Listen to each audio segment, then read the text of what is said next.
அஸ்ஸலாமு இவர் தான் நம்மளை ஆகுனாப்பிரிக்காரு. அவர் விளக்கத்தை சொல்லுவார் என்னண்டு நம்மளோட உறவுகள் கேளுங்க.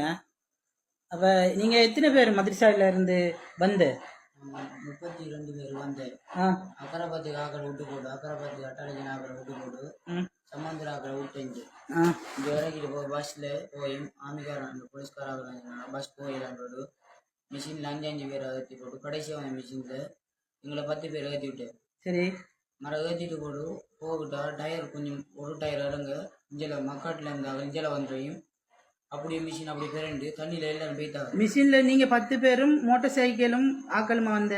மோட்டார் சைக்கிள் கொஞ்சம் கிளியையும் மோட்டார் சைக்கிள் எல்லாமே கூட ஹாலில் வந்து அடிக்கிட்டு. எத்தனை மோட்டார் சைக்கிள் உங்களை 10 பேருக்கு கூட வந்த? 2 மோட்டார் சைக்கிளும் 4 பேர் ஆக்களுமே இந்த மோட்டார் சைக்கிளில். சரி மரம் வந்து அப்படியே தண்ணி கூட உடம்பு இழுக்க தொடங்கிட்டு இழுக்க நான் இது டக்குன்னு பேக்கை பிச்சு போட்டு டக்குன்னு வந்துட்டு கரையிட்டு மரம். நீங்கள் நீஞ்சிட்ட வந்து அங்கேருந்து நீஞ்சி பார்த்தேன் மேலால நீச்சல் மேலால் அடிச்சா இது தண்ணி இழுக்குது, ஓவர் ஸ்பீடாக இழுக்குது.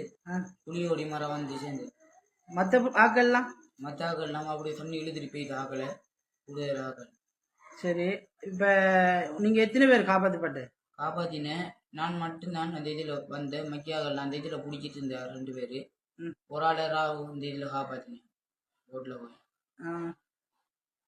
அது சரி. அப்போ ஒரு காயம் என்ன மிதிக்க அவங்களுக்கு ஒரு ஆபத்தும் இல்லை அல்லாண்டு? சரி. அவர் அஹ்னாப் நம்மளை சேஃபாக தான் இருக்கார். அவருக்கு ஒரு அல்லாண்டு ஒரு ஆபத்தும் இல்லை அண்ணா இருக்கார். நம்மளோட உறவுகளுக்கு இந்த வீடியோவை நான் சென்ட் பண்ணுறேன்.